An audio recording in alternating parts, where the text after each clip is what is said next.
Mūsyčių džiaugsmas.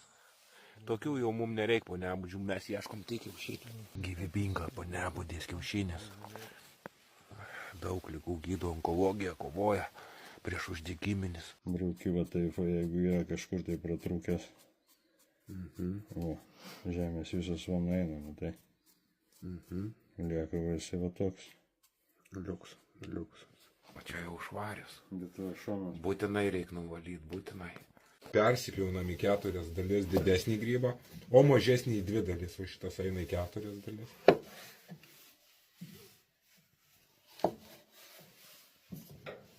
Štai. Čiut mažiau nei pusės vaikelio prisimeta po nebudės ir pilasi tada alkoholis.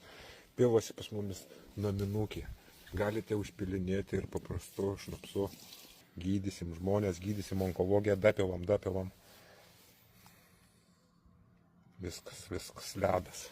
Va sukasėm po nebudę ir dabar užkasinėsim duobytę.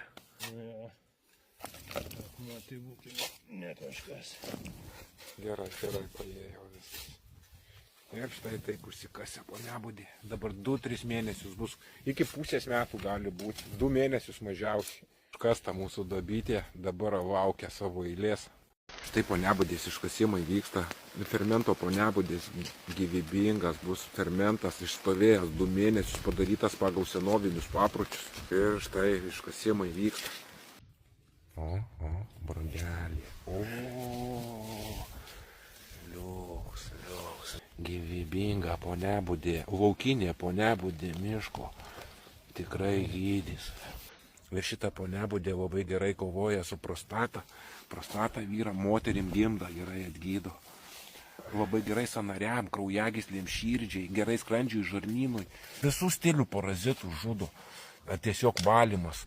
Ir parazitas ir onkologija yra. Ir žudo parazitinius, onkologinius irgi.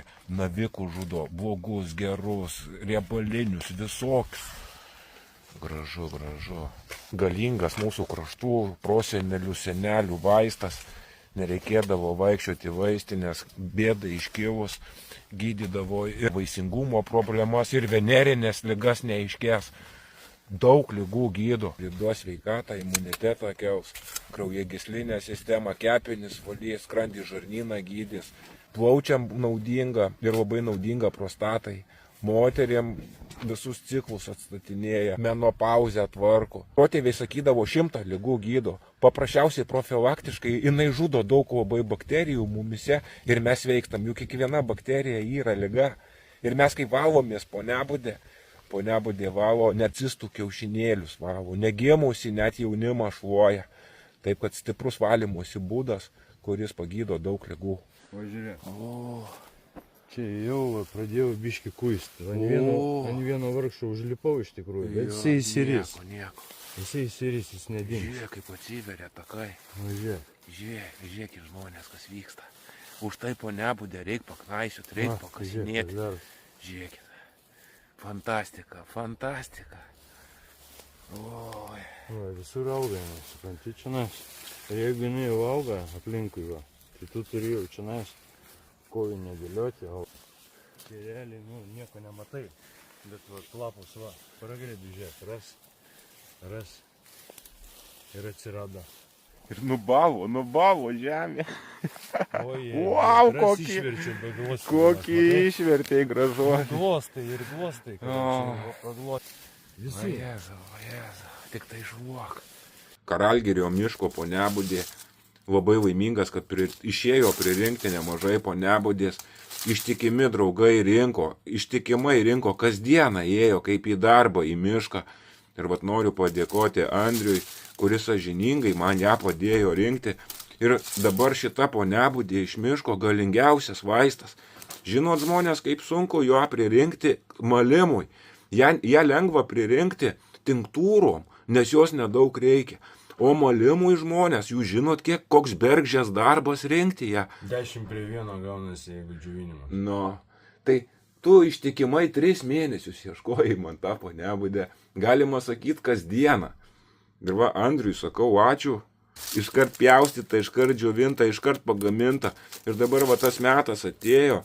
Tikra po nebudė miško malsis. Ten, kur galima ją nusipirkti, gali ją nusipirkti iš fermų. Fermose jinai auginama, fermose jau jos netokia gydomoji jėga, o šita ponebudė laukinė iš miško. Ir jos gydomoji jėga yra 100% palyginus su dėžės jėga, kur tik 30% vaistingumo neša. Todėl va tokie žmonės kaip Andrius, kurie įdėjo meilę, įdėjo daug valandų ieškojimo, dabar gydys sunkiausias ligas sergantiems žmonėms galėsim padėti. Nes laukinė ponebudė daro stebuklus. Čia jums ne dėžės ponebudė. Ir šita ponebudė gyvybinga, šita ponebudė vaistinga ir šita ponebudė eis į malimus dabar. Taip kad dėkoju Andriui, dėkoju artimiem draugam. Pasakok, Andriau, biški, kaip tau ten sekėsi ieškoti. Nu ką ieškoju, eini iš ryto ir ieškai, iki pietų dirbi, paskui pjaustai ir džiuvinino iki vakaro. Per naktį džiūna. Skaityk, ryte išeini, per pietus grįžti, susipjaustai ponebudę, vakare jau tik tai. Iki vakaro susidedi į džiuvyklės, pjaustydamas, o per naktį jinai džiūna. Ir ryte jau eini vėl į mišką naujų skaityk, ne? Ir va taip, čia beržės darbas, prirink ponebudės. Kada daugiau randi, kada mažiau randi, ne visą laiką pasiseka jos rasti tiek daug. Na, su meile eina, ieško. Ir davė man sutaupyti laukinės kolekcijos, be jo būčiau neužturėjęs tokio gėrio.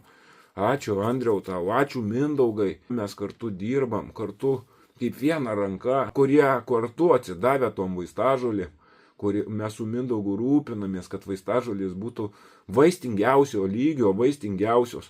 Juk žoliniko užduotis rūpintis, kad vaistažolė veiktų. Kiti gamina, vieni ieško ir gauna tokią piramidė. O dabar vyks malimai.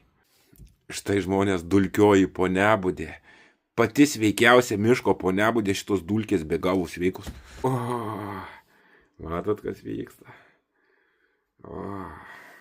Va.